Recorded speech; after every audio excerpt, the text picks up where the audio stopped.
ہر دیکھنے والی آنکھ اور سننے والے کان پر دسترس رکھنے والے ہر بنی آدم کو عاصم کا سلام۔ اردو ناول الف، تحریر ہے محترمہ عمیرہ احمد صاحبہ کی، جو علم و ادب کی دنیا میں خدا داد صلاحیتوں پر فائز ہوتے ہوئے کسی تعریف کی محتاج نہیں۔ تو آئیے آپ کی سماعتوں کے پیش نظر ہے۔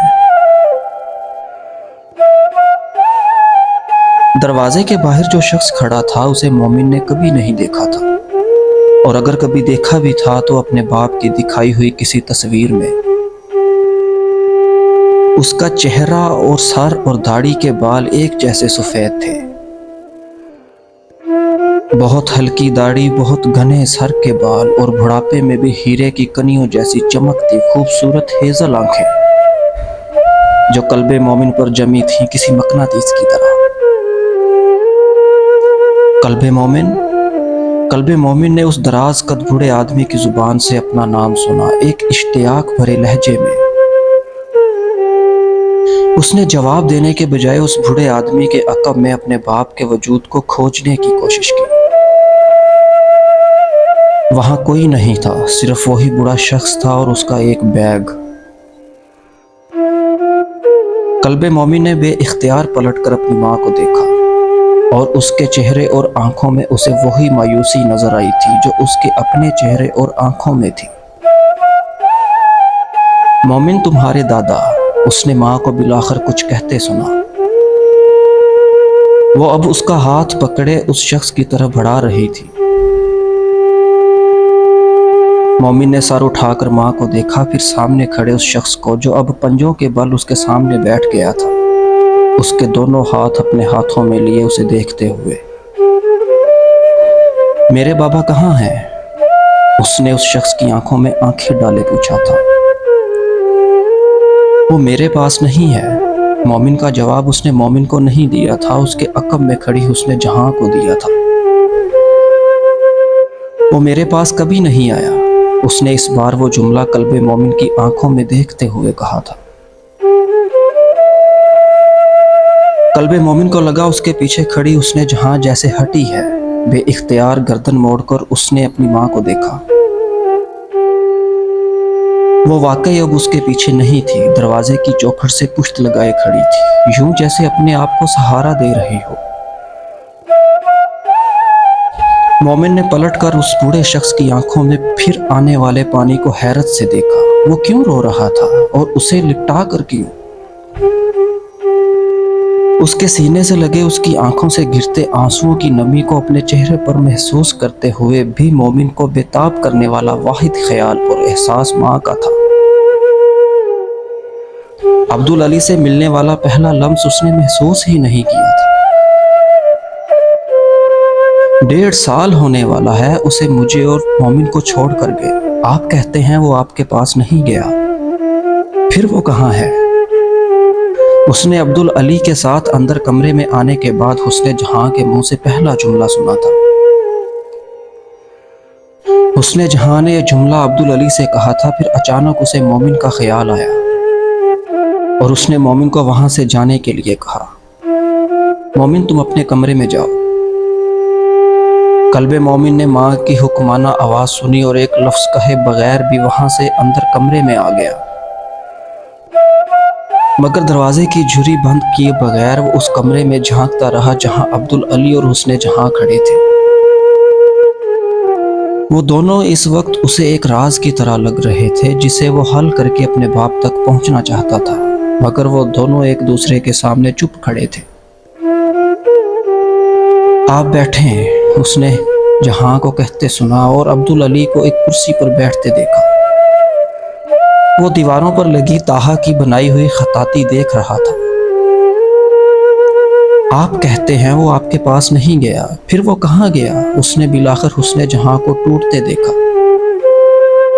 وہ آگے آئی تھی اور عبدالعلی کے پیروں میں بیٹھے ہوئے اس نے عبدالعلی کے پاؤں کو چھوتے ہوئے روتے ہوئے کہا تھا، اب بس جو بھی سزا ہے کاٹ لی میں نے، اسے کہیں معاف کر دے مجھے۔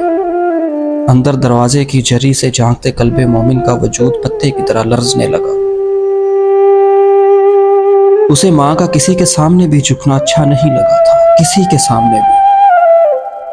عبدالعلی بے اختیار اپنی جگہ سے اٹھے تھے اور انہوں نے حسن جہاں کے سر پر ہاتھ رکھا تھا اور پھر روتی ہوئی حسن جہاں کو بازوؤں سے پکڑ کر اٹھایا۔ تم میرا یقین کرو بیٹا، وہ میرے پاس نہیں آیا۔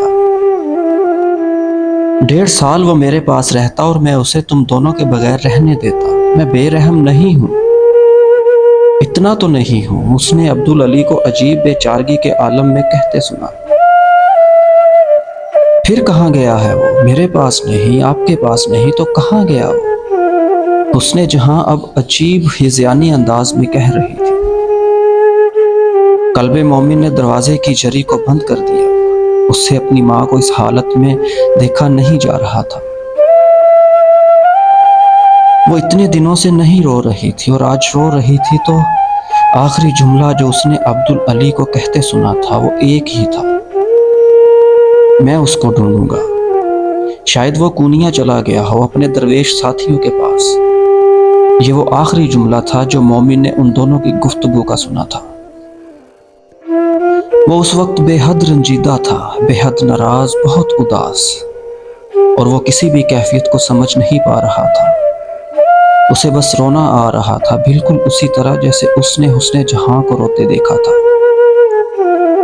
ہچکیوں کے ساتھ اپنے بستر پر بیٹھ کر اسے وہ کھانا یاد آیا تھا جسے اس کی ماں بنانے کے لیے کل سے تیاریاں کر رہی تھی۔ وہ خوبصورت کیک جسے اس نے پوری فیملی کے ساتھ کاٹنے کے لیے بیک کیا تھا۔ ہچکیوں سے روتے ہوئے اس نے سوچا تھا یہ ٹھیک نہیں ہوا۔ اللہ تعالیٰ کو اس کے بابا کو بھیجنا چاہیے تھا، دادا کو کیوں بھیجا انہوں نے؟ دادا کو تو نہیں بلوایا تھا اس نے۔ وہ خفگی سے روتے روتے ساتھ ساتھ سوچ رہا تھا۔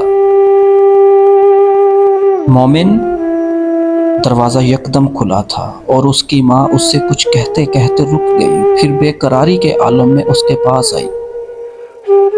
تم کیوں رو رہے ہو؟ اس نے مومن کے پاس بیٹھ کر اسے گلے لگایا تھا۔ بابا کیوں نہیں آئے؟ انہیں آنا چاہیے تھا، وہ روتے ہوئے ماں سے لپٹا تھا۔ وہ آ جائیں گے، اس نے ماں کی تسلی پر بے ساختہ سر اٹھا کر اسے دیکھا۔ وہ اب رو نہیں رہی تھی۔ سرخ ناک، سرخ آنکھوں کے ساتھ وہ مسکرانے کی کوشش کر رہی تھی۔ انہوں نے آپ کو بتایا ہے کیا؟ مومن ایک لمحہ کے لیے رونا بھولا تھا۔ ہاں، تم آ جاؤ، کھانا کھاؤ، تمہارے دادا تمہارا انتظار کر رہے ہیں۔ اس نے ماں کو نظریں ملائے بغیر کہتے سنا تھا۔ وہ اٹھ کر کھڑی ہوئی تھی۔ میں دادا سے کیوں ملوں؟ مجھے ان کے ساتھ کھانا نہیں کھانا۔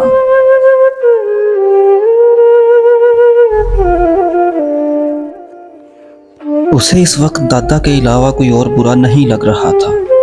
حسن جہاں ٹھٹکی تھی، پھر اس نے اس سے کہا، دادا کو تو اللہ نے بھیجا ہے، تم پھر بھی خفا رہو گے ان سے۔